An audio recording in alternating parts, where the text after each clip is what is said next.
sebagai pusat belanja elit di Indonesia yang tujuannya antara lain untuk membendung arus belanja ke luar negeri, kami tempatkan pada awal paket ini. Di zaman awal kemerdekaan, Jakarta belum segede sekarang. Jangan bayangkan Pondok Indah itu merupakan Jakarta. Belum, masih jauh. Dulu Jakarta zaman awal kemerdekaan hanya sebatas di Gambir Monas aja pusatnya. Bahkan Kebayoran Baru pun itu bukan Jakarta. Kebayoran Baru itu dulunya merupakan kota sendiri, kayak Bintaro sekarang. Kebayoran Baru itu bukan Jakarta. Dia dibangun dengan tujuan karena Jakarta ini butuh banyak pemukiman. Jakarta makin rame, warga-warganya butuh pemukiman di pinggiran Jakarta, dibangunlah kota satelit Kebayoran Baru. Jadi lo bayangin, daerah seperti Blok M itu zaman dulunya bukan Jakarta, padahal sekarang tengah-tengah Jakarta.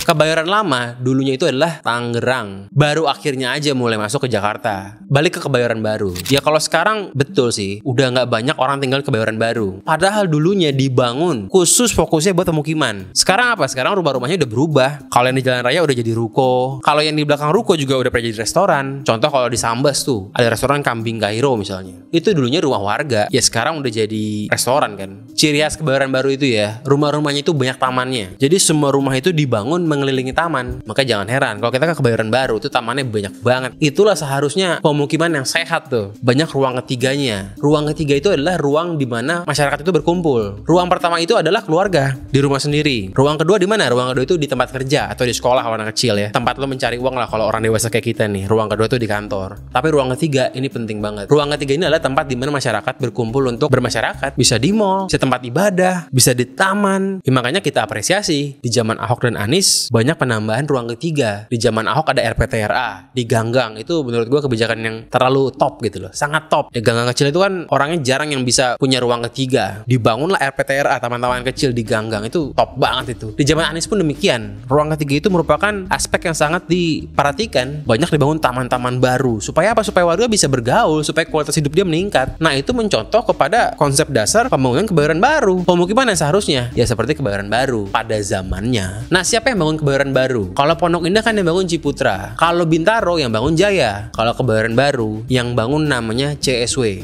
CSW ini adalah Centrale Stitching Wardrobe. Ya, ini semacam Jayanya lah. Kurang lebih kayak begitu. Kantor CSW itu lokasinya di tempat yang sekarang jadi halte CSW. Lo tahu kan tuh di Melawai ada halte CSW yang jadi halte besar Transjakarta tuh. Itu namanya CSW ya. Di situ dulu kantornya. Di dekat kantor kejaksaan. Kebayoran Baru itu dibangun dengan konsep blok per blok. Dari blok A sampai blok S. Jadi ada A, B, C, D terus sampai S. Banyak tuh. Itu berapa blok tuh. Cuman ya sekarang udah mulai nggak blok-blok lagi kan. Sekarang blok yang tersisa ya cuma 2 atau 3. Blok A, blok M, ya kadang-kadang blok S lah. Kalau blok A itu kan di Kelurahan Pulo. Kalau blok M itu Kelurahan Melawai. Yang lainnya ya udah nggak jadi blok sih. Karena udah bukan perumahan. Udah tempat bisnis semua itu. Tempat kafe, tempat karaoke, olahraga macem-macem lah. Ya udah jadi apartemen juga malah. Ya sekarang yang terkenal cuma blok A sama blok M. Di antara semua daerah Kebayoran Baru, menurut gue daerah blok M itu Melawai merupakan pusatnya peradaban itu. Blok M atau Melawai, dia itu merupakan sebuah kawasan yang harus jadi percontohan sih. Dia kawasan yang memenuhi semua indikator untuk menjadi kawasan yang benar-benar mantep gitu loh. Buat masyarakat ini berkualitas banget. Gampang jalan, semua serba ada, dan macam-macam. Ntar akan gue jelaskan indikatornya apa aja di part selanjutnya. Gue ngantor di Melawai, kantor gue di Jalan Melawai 9 nomor 5 tuh, di dalam Little Tokyo-nya. Dari dulu gue selalu demen dengan Melawai. Kenapa? Karena Melawai ini harusnya ya menjadi kawasan yang menjadi percontohan bagi semua kawasan di Indonesia. Kalau semua kawasan bisa ngambil nih pelajaran dari Melawai, maka bakal jadi bagus kotanya. Melawai ini kalau sekarang lu mau naik angkutan apa aja serba ada. Mikrotrans ada, TJ apalagi, MRT apalagi, KRL pun sebenarnya ada di Kebayoran, nggak terlalu jauh lah. Bahkan bis dari Bogor pun ada, bis dari Bintaro pun ada. Semua serba lengkap. Dan ngomongin pedestrian friendly-nya, dari zaman dulu yang namanya Kebayoran Baru memang sangat pedestrian friendly. Kita nggak usah ngomongin sekarang lah. Sekarang sih udah top banget ya. Di zaman Pak Harto pun Blok M ini Melawai memang sangat pedestrian friendly banget. Contoh nih ya, lu tau Plaza Melawai. Sekarang udah mulai sepi lah tuh. Dulu saat rame-ramenya, Plaza Melawai ini dibangun jaraknya sangat dekat dengan jalan raya. Pintu lobi mallnya sama jalan raya itu cuma beberapa langkah. Itu merupakan bukti bahwa mall ini dibangun untuk pejalan kaki. Coba lo bandingin dengan mall zaman sekarang yang jaraknya itu dari jalan raya ke lobi jauh banget. Lo mesti masuk naik mobil muter-muter baru bisa masuk ke lobi. Itu mall nggak pedestrian friendly. Itu mall dibuat untuk mobil. Beda sama Melawai Plaza. Katakan lo naik angkot gitu ya. Lo turun di depan mallnya langsung nyampe. Nggak usah ke lobi-lobi. Nggak usah muter-muter buat ke lobi. Lobinya di depan biji mata lu. Di depan trotoar itu mall yang bagus, itu mall yang pedestrian friendly. Dan gak cuma itu doang. Dulu Blok M Square namanya Aldiron. Aldiron itu juga dibangun pintu lobinya sangat dekat dengan jalan raya. Itu bukti mall-mall di daerah Melawai itu emang dibangun buat pedestrian. Plaza Blok M pun itu dulunya merupakan mall orang kaya lah, dibangun tahun 91. Mall orang kayanya pun di Melawai nih, yang jelas kan buat orang kaya nih, jelas naik mobil lah ya. Plaza Blok M pun dibangun jarak lebih ke jalan rayanya nggak jauh-jauh amat. Kalau dibandingin sama zaman sekarang, oh ini deket banget ini. Ini bukti di Melawai memang didesain daerahnya untuk pedestrian. Trotoar pun sejak dulu, sebelum Anies, sebelum Ahok, trotoarnya bisa dibilang yang terbaik di Jaksel. Ya apalagi di Jakarta. Jaksel yang terbaiknya aja di Kebayoran Baru, di Blok M lebih tepatnya lagi.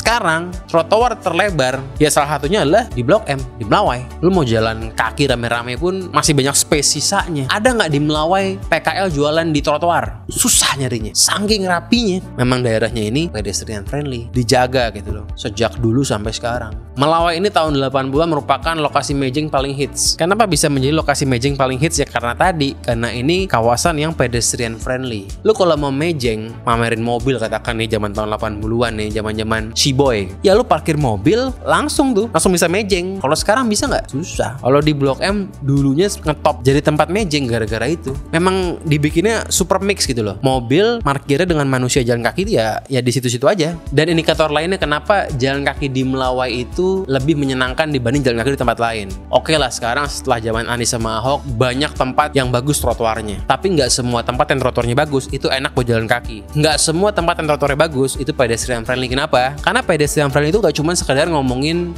trotoarnya lebar, gak cukup. Kalau mau orang seneng sebagai pejalan kaki, lu harus buat ya itu tempat berdestinasi. Contoh di BSD, trotoarnya bagus gak? Trotoarnya yang ada trotoar bagus, trotoarnya steril, aman. Tapi apakah enak jalan kaki di BSD? Gak enak. Kenapa? Gak ada destinasinya. Jalan kaki sepanjang jalan ya cuman komplek-komplek aja. Ada komplek perumahan, maju dikit ada komplek perukoan, habis itu ada kosong, ada rumah lagi. Gak menyenangkan, gak menarik, susah dijangkau kejauhan. Mungkin buat sepeda lebih enak kali. Tapi kalau buat jalan kaki, yang mana jalan kaki itu kan butuh waktu lama ya. Lu tuh supaya nggak bosan, lu butuh destinasi. Gak bisa jalan kaki di BSD. Buat gue sih terlalu berat. Nah di Melawai destinasinya sangat banyak. Lu nggak akan pernah bosan jalan kaki di Melawai karena destinasinya nggak habis-habis. Ada semua segala jenis destinasi di Melawai. Lu mau apa? Lu mau cari kajian Islam? Ada. Lu mau cari gereja besar? Ada di Melawai. Lu mau cari tempat yang tidak religius? Lengkap di Melawai. Lu sebagai orang kaya mau makan yang 500.000 sekali makan? Ada di Melawai. Lu sebagai orang yang gak punya duit mau makan di Melawai? Ada di Melawai. Melawai ini tidak gersang destinasinya sangat banyak,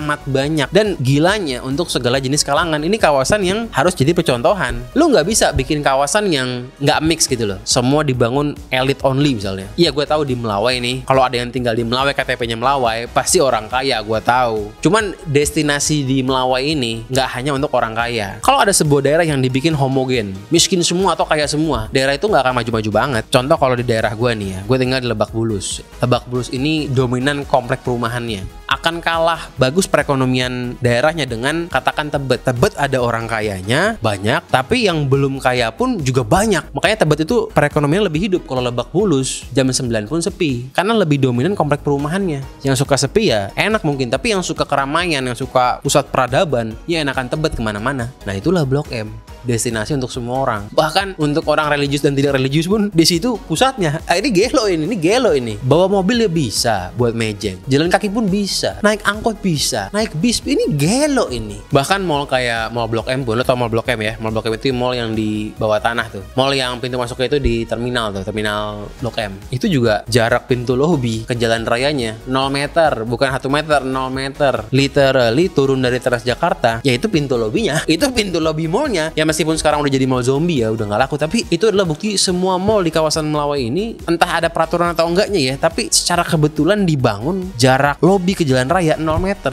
nyaris 0 meter. Sejauh-jauhnya itu Plaza Blok M, itu pun masih deket. Ya mungkin ada peraturan atau gimana gue nggak tahu tuh. Tapi ya itu nyataannya sangat pedestrian friendly. Balik ke ngomongin ruang ketiga ya. Ruang ketiga yang baik itu adalah dimana ruang ketiganya bisa buka 24 jam. Ruang ketiga yang bisa buka 24 jam lebih baik dibanding ruang ketiga yang enggak 24 jam. Karena ya ruang ketiga itu kan harusnya buat masyarakat bebas gitu loh. Jadi ya kalau enggak 24 jam kurang sempurna gitu loh. Jadi sebenarnya mall itu bukan merupakan ruang ketiga yang paling bagus, bukan. Ya buruk pun enggak, tapi kurang bagus lah. Nah di Blok M selain mall-mallnya tadi ada kawasan namanya Little Tokyo. Kawasan ini itu ya bisa dibilang apa ya, komplek perukoan, tapi karena banyak banget makanan Jepangnya dan Jepangan lainnya disebutlah Little Tokyo. Karena dulu zaman tahun 80-an ekspat Jepang kalau nyari hiburan semua ke Melawai. Sampai rumornya terapis-terapis di Melawai pun itu bisa bahasa Jepang pada zaman dulunya. Sampai chef-chef di beberapa restoran Jepang di Melawai pun itu chefnya orang Jepang beneran. Little Tokyo gitu. Dia bukan mall, dia kan konsepnya outdoor gitu ya. Nah itu 24 jam.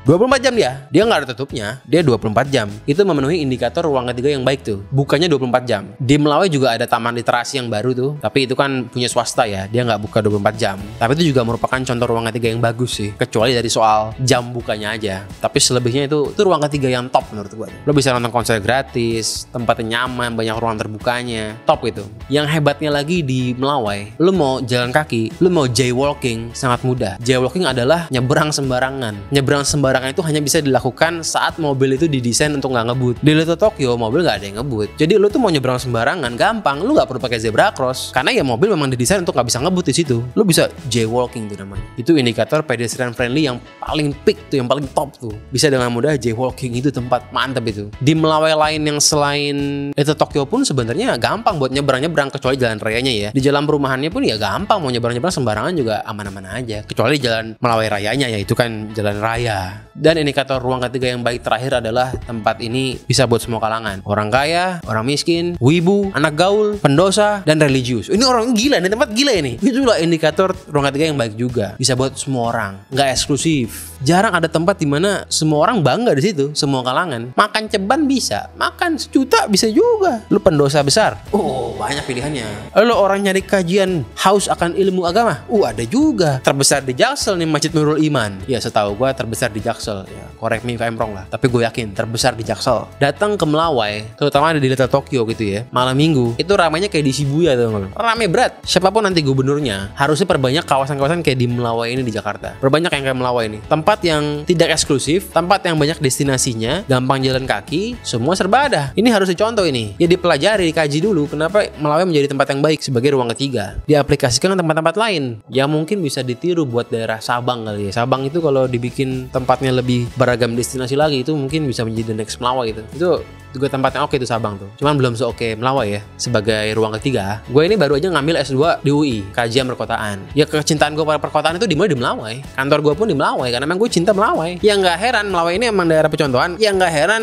orang-orang kalau misalnya dia ngedate Tinder di Bumble, ketemunya di Melawai. Tempat paling nyaman buat ketemu orang emang. Ini tempat timeless. Dari zaman ke zaman meskipun sempat turun, naik lagi bisa. Gayanya pun gaya sendiri, Jepangan sendiri. Jepangan tapi yang lokalnya pun nggak kalah juga. Lu tahu tuku di Melawai, ngantrinya kayak ngantri bansos. Gila ini. Kopi lokal pun jadi gila juga di sini. Pilkop juga gila itu. Jadi nggak cuma Jepangan doang yang thriving. Banyak yang thriving di sini. Kalau dulu tuh anak-anak gaul, anak disco, di sini mainnya nih, anak-anak disco itu. Lu kalau orang tua anak disco, pasti anak Melawai. Itu Helmi Yahya dulunya anak gaul tuh. Helmi Yahya tuh bikin film. Dia nulis film namanya Blok M, Lokasi Mejeng. Tuh bisa nonton di YouTube tuh. Gua taruh di link tuh. Filmnya Helmi Yahya judulnya Blok M, yang main tuh Paramitha Rusady sama Desi Ratnasari. Saking ngetopnya sampai dibikin film. Lo mau nyari vinil yang jual ya di mari di Melawai. Emang gayanya tuh oldies aja gitu, timeless oldiesnya gitu. Ada tempat yang udah lama tetap survive, tapi dia berubah gaya, jadi poser gitu. Dia rebranding jadi poser, terus berhasil bertahan. Kalau Melawai enggak, Melawai ini dari dulu ya gayanya begitu, oldies campur Jepangan, sampai sekarang pun masih sama juga. Dia nggak jadi poser, dia tetap menjadi Melawai yang masih sama gitu.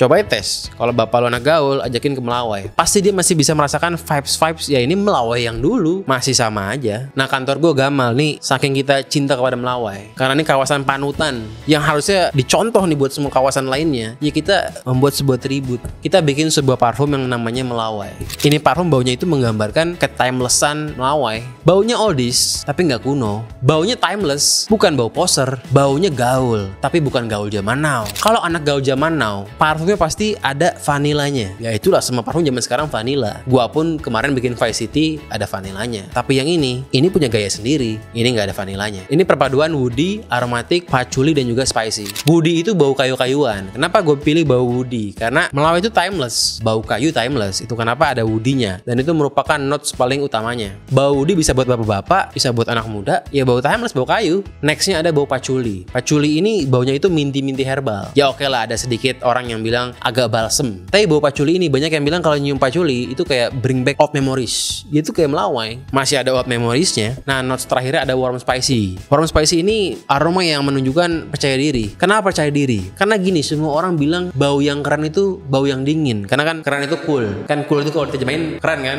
Cool itu dingin juga kan? Nah ini warm. Dia hangat tapi keren juga. Dia pede berarti. Dia nggak harus dingin-dingin. Dia bisa warm, dia bisa keren. Itu yang bikin beda. Karena Melawai emang beda. Melawai itu nggak boleh sama dengan daerah lain. Tapi Melawai dari dulu sampai sekarang masih sama. Dia ini eau de parfum 50 ml. Dan dia ini bukan parfum khusus malam. Karena nggak ada vanilanya. Ini parfum segar gitu ya. Dia bisa lo pakai siang maupun malam. Ya makin malam makin tahan lama pasti. Namanya parfum kalau cuaca dingin pasti makin mantap itu. Tapi dipakai siang pun gak akan bikin glowing karena dia nggak ada manis-manisnya. Nah ini parfum bakal rilis 25 Juni. Nanti di tanggal 25 Juni dia bakal rilis 300 parfum dulu. Karena ya masih awal stoknya, masih dikit. Nanti kalau udah launching di tanggal 25 gue taruh linknya di deskripsi. Ntar lo cek lagi lah tanggal 25, cek lagi link di deskripsinya. Kita bakal rilis parfum Melawai 25 Juni jam 12 siang. Ya sorry nih gue jualan, lu kan pada kangen gue jualan kan. Banyak yang komen, bang mana jualan parfumnya. Ya ini gue bikin konten buat jualan parfum juga. Tapi ini memang tribute besar ini. Ya dulu Vice City juga tribute sih. Tribute karena gue suka 80-an. Kalau ini karena gue suka Melawai. Dan lu kalau belum pernah ke Melawai, cobain ke Melawai, pasti lo suka. Ini daerahnya beda ini. Ya nanti soal ruang ketiga kita bikinin videonya sendiri lah. Kalau ini kan baru teaser-teaser aja ngomongin ruang ketiga. Contohnya yang bagus Melawai. Nanti kita bikin sendiri dedicated videonya tentang ruang ketiga dan gimana seharusnya itu. Nanti kalau ada cakep-cakep di provinsi lo yang nyalon tuh, lo tanya, lu tau ruang ketiga nggak pak? Kalau dia nggak tahu jangan dipilih. Taunya apa dia tuh? Kalau Anies Ahok pasti ngerti tuh. Itu emang dua kepala daerah yang panutan itu. Tolonglah lu pilih kepala daerah tuh minimal kayak Anies sama Ahok. Itu orang top itu. Kalau nggak kayak mereka, jangan dipilih lah, ya.